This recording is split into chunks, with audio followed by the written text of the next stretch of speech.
So, you are a friend of Sutton Park. Does it need friends? I think Sutton Park, it's such a vast diversity. It needs lots of friends, yes. Has it changed a lot as a park in the years? It would seem so. What they're trying to do, though, is to bring back the management which has always been there, so that it does look rather like the original parkland. What have they done to it then that's changed it?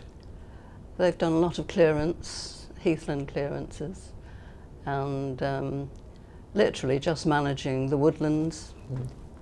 Is it for the better or not? I think it's for the better. It could be improved by perhaps people looking after the park as it should be, giving it due respect and not dumping their rubbish wherever they wander. That's the problem these days, isn't it, with people? We don't have the respect for anything that we used to have, do we? It would seem so, yes. Is it a big job clearing up all the litter then? It's an unsurmountable task, really, a bit like the Forth Bridge, because it's parkland of 2,400 acres and a minimum staff. It's also a national nature reserve, and as such, we should give it that respect, which I've mentioned. Are we talking about people throwing away fast food containers and sweet wrappers, or is it rather more than that? Of late, they class it as a dumping ground, unfortunately. Black bags have been thrown in there, also garden refuse, which, because of the taxes and payments people have had to pay, they take the last resort and just dump their bags in the park. And of course then somebody has to clear it up, they have to pay for it, so it's just a cyclical thing, isn't it? True. I mean, one can't wave a magic wand for it to disappear, and at the end of the day, the cost is borne by the residents and people of Birmingham.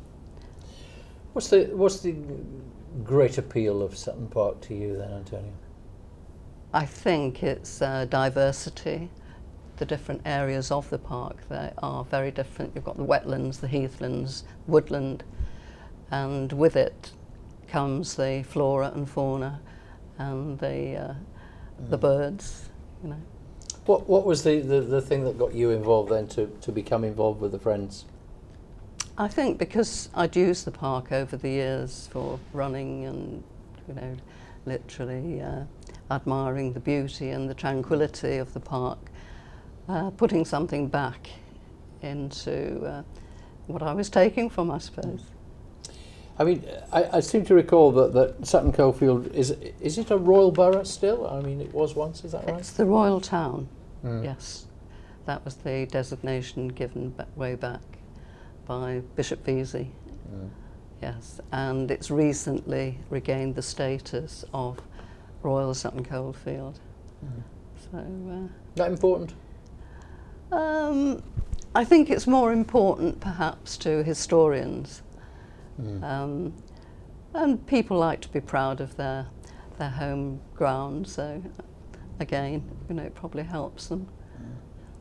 Because of course, I always think of it as well as an area where people used to use it as a way through in the morning. Is that can they still drive through parts of it? You can't drive all the way around the park. There are 7 gates entrances to the park, but it is gated so that the vehicles can't drive all the way around, which, as you say, some years ago, probably 2 or 3 decades, people were using it as a shortcut to work, because you've got 2 roads which do become bottlenecks during the commuter hours.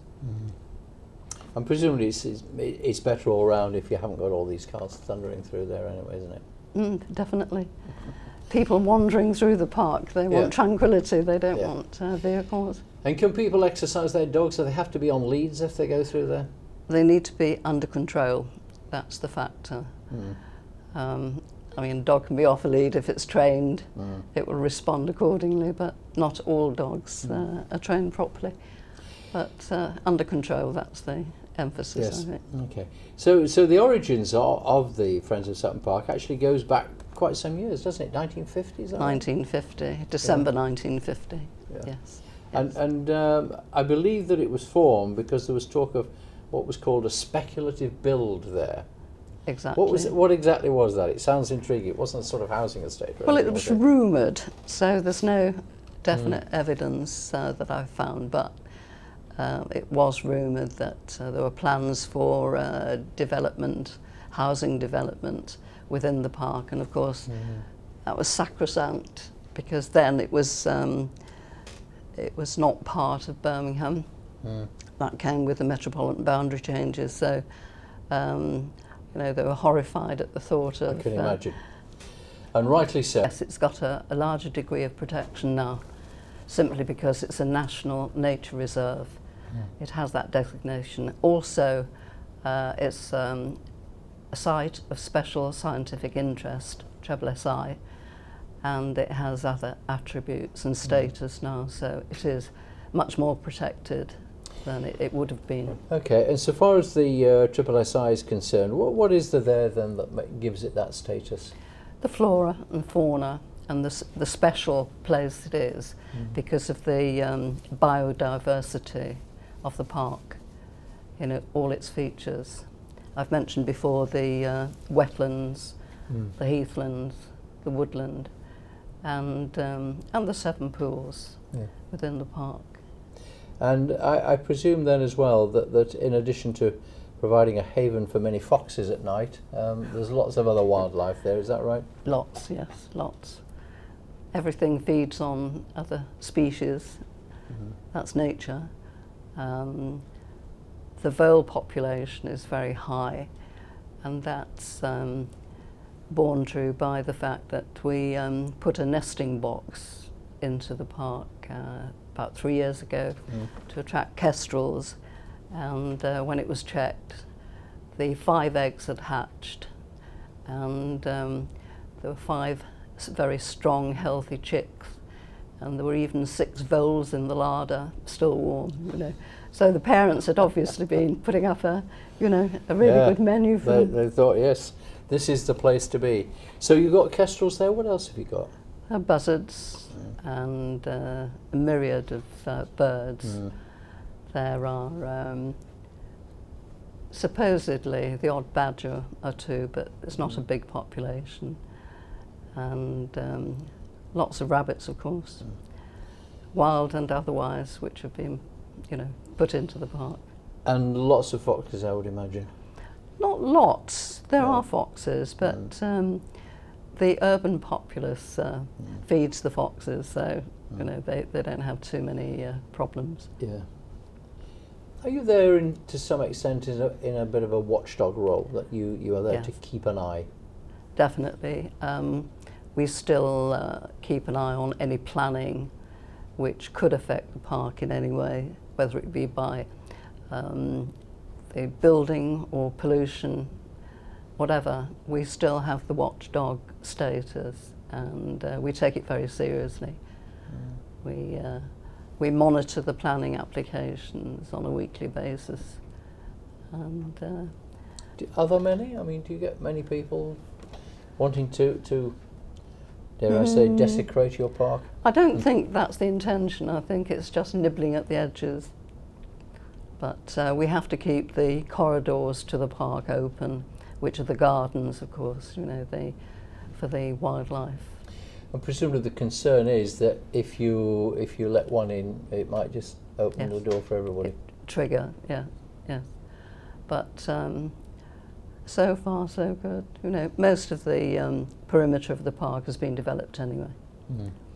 We do have volunteers who, on their morning walk, they take a black bag and a litter picker with them. We have sponsored litter picks, but if people would just collect their rubbish at the end of the day and take it home with them, they have facilities with the council collections. What is the big problem with doing that? It's not asking a lot, is it really? No. And of course, it's a visitor facility, isn't it? So Exactly. I suppose up to a point you almost have to accept some of this. But there are, do they have events still in the park? They do. Do things go on? Yes, What sort of things yes, do they they do. do there? Well, the Great Midlands Fun Run, that still uses the park on part of the run. That still goes on.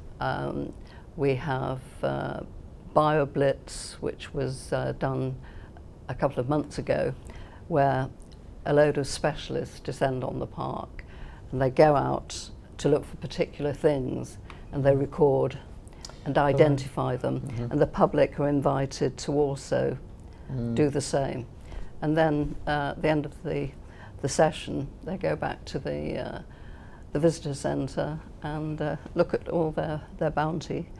There's also the carnival.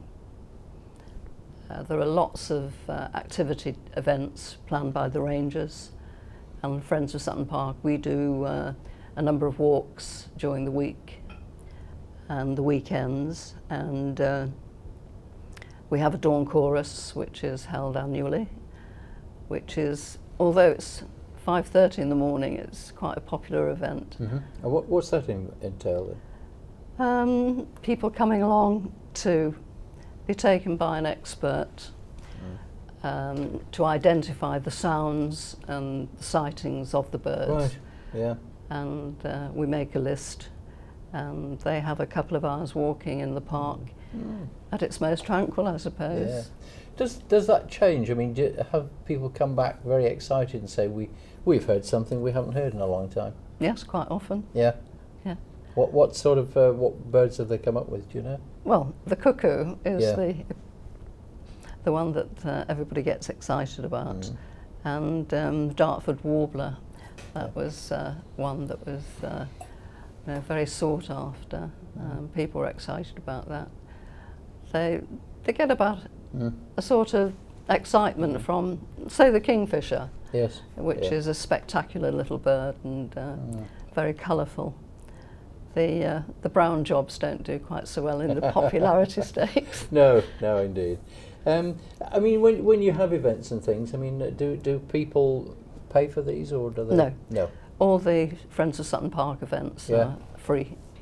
Yes, it's just a question of learning a bit more about the park, especially with the archaeological walks.